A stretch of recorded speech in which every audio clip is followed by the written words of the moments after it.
Hello, this is Pete Cacciopi. I'm Chief Scientist at Opolytics, and I'll be presenting a demonstration today of Jupyter-style notebooks being implemented as part of the Opolytics cloud platform.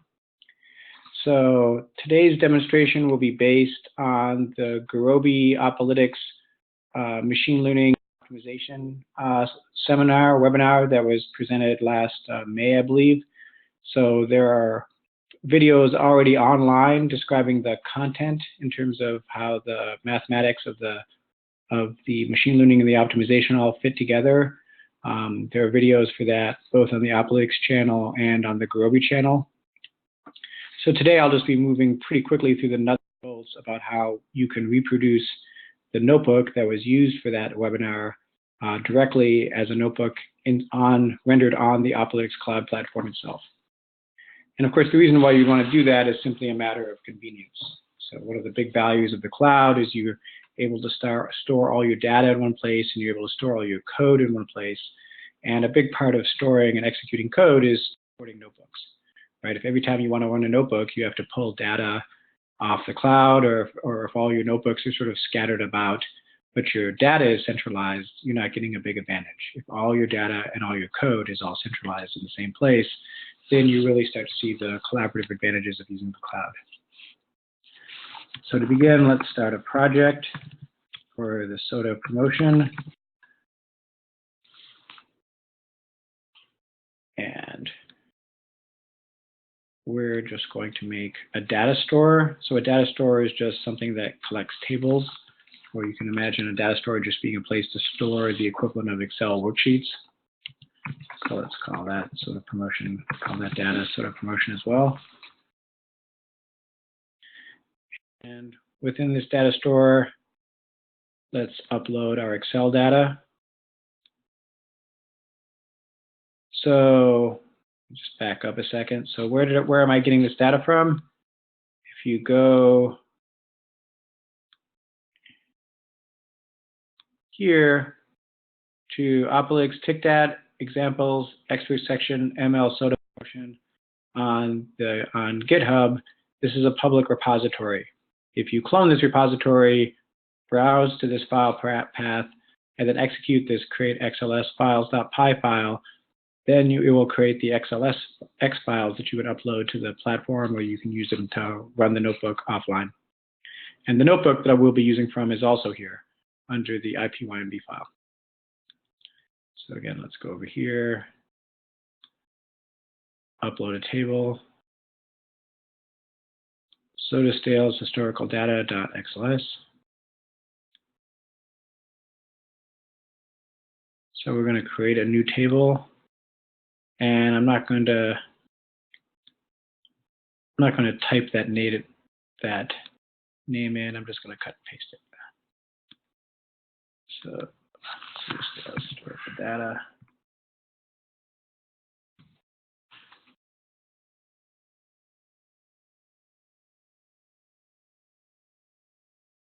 And there's all 596 records. Let's upload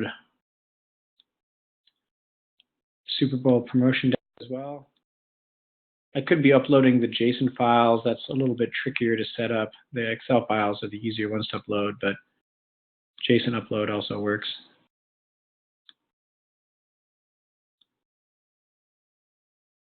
SOTA stale Super Bowl promotion data.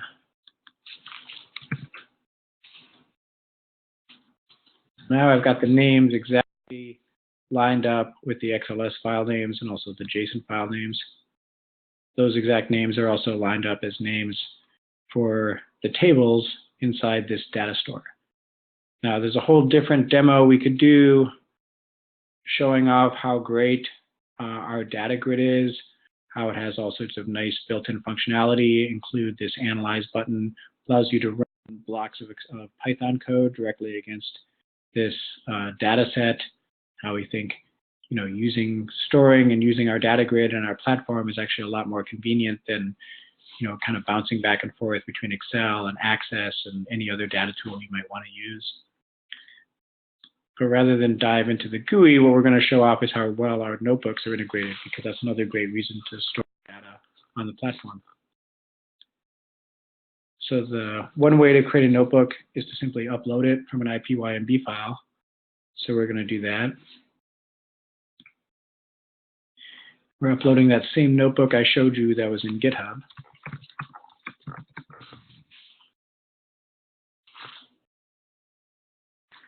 And you see when you've opened that notebook, everything renders nice. All the markdown looks good. It actually has the results here. These are the results that were stored in the IPYNB file from the notebook being run on my computer against XLS data. So let's clear out those results by clearing the output. Okay, looks good. Now we can run it against the platform or against the data store that I uploaded earlier. So before we do that, let me just add one more notebook here. I'm going to call this Scratch. And I'm going to keep this Scratch notebook open in one of these tabs because when you start a blank notebook from scratch, you get all these great hints from the cloud platform pre-populates it with some good markdown and a little block of sample code. So I'm going to want to use that later on, only because that's the easy way to remember how I do basic work. So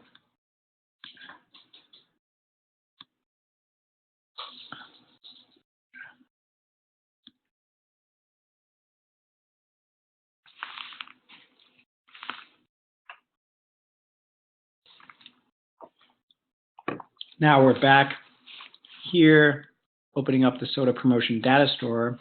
What I'm going to do is from within the Soda Promotion Data Store, I'm going to open the Soda Promotion notebook that I uploaded earlier. The reason I'm doing that is now because I opened the Soda Promotion notebook, from within the Soda Promotion Data Store, the Soda Promotion notebook now knows what its current input set is. So I can use this block of code here to start pulling in data. So where do I need to pull in data? Right here in the first code block. Instead of reading from Excel, I'm going to need to pull in data from the current input set.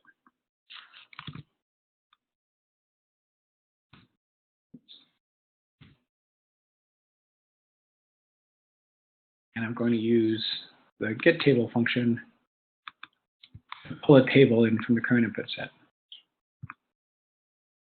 Now, I don't have to be doing all this cut and pasting necessarily because autocomplete is working, but you won't be able to see it because I have lots of code in just a single block. But I'll show you autocomplete running later in this demo.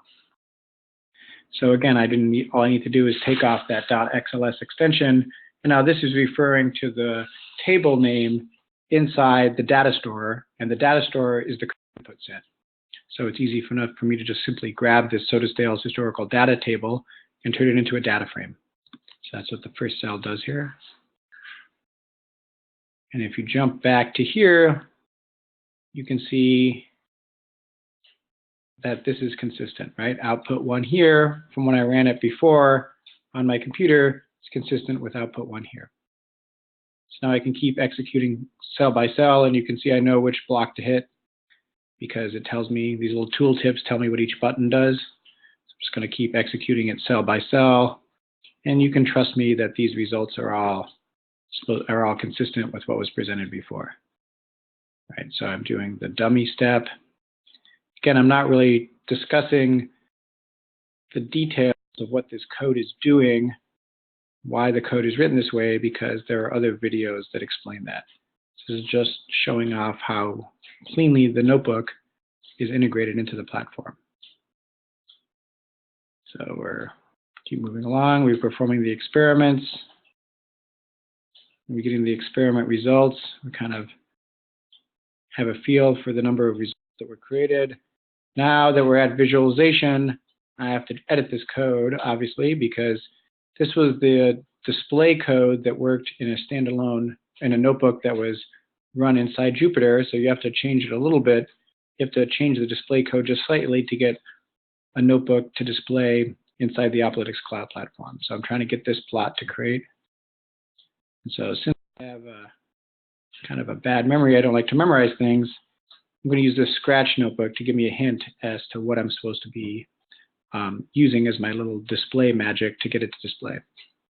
So I know there's a routine somewhere inside the Operalytics library that helps me with matplotlib. So let's find that subroutine.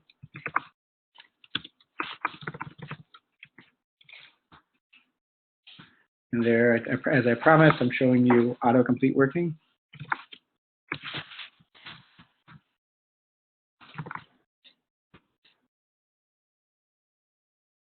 And sure enough, there is some routine in there called show matplotlib. So let's get the help on that.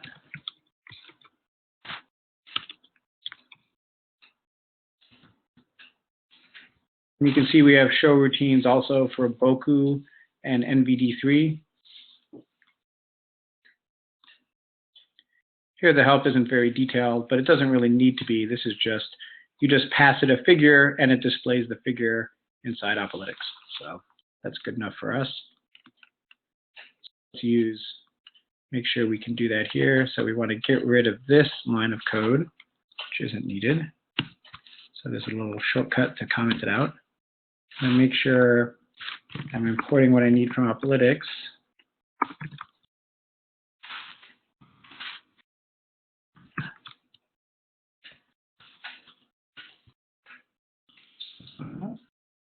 Import show matplotlib. And down here,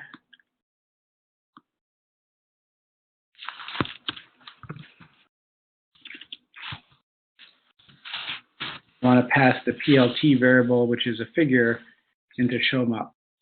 So now that I've made that just simple 2 lines of code change, I should be able to get this graph to render inside the notebook.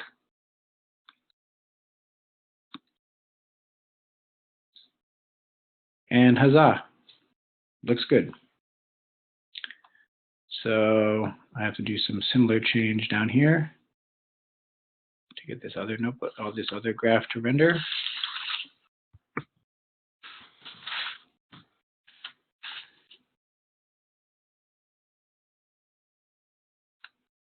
And huzzah, looks good. All right, so this, again, these are the same. So this is the graphs that we're showing here and here.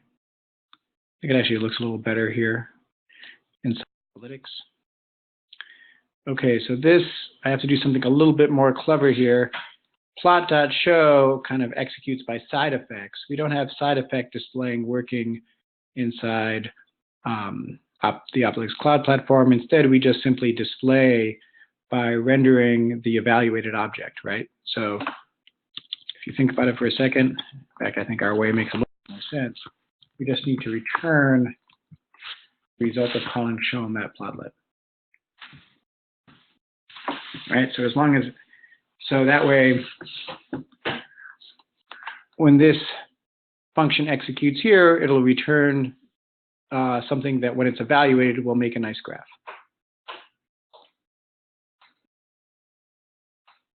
And sure enough, here's our nice graph on how the bagging box graph works. Here's a nice graph on how the box plot graph on how the big random forest works or displays. And I believe that's not a whole lot. The rest of the logic here, I think, is just straight machine learning logic. So we can just execute cell.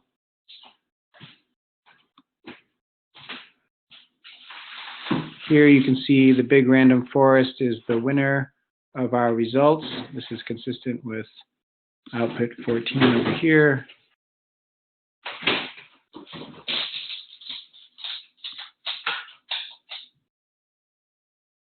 Now we can perform our fitting. And we can make our predictions. Oops, I almost screwed this up. Again, we're not reading from the file format, we're pulling in data from the current input set, right? Which I believe we call the current input set model, and the subroutine get table. Then of course there's no XLS inside a table name. Other than that, that should be all we need to get this to run.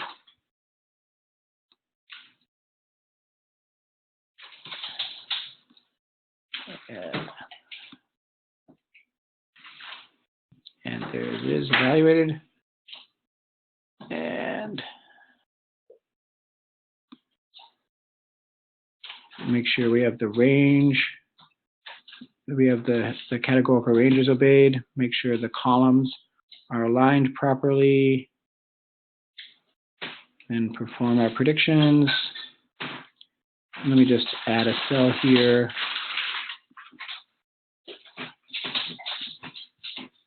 So I can show our predictions.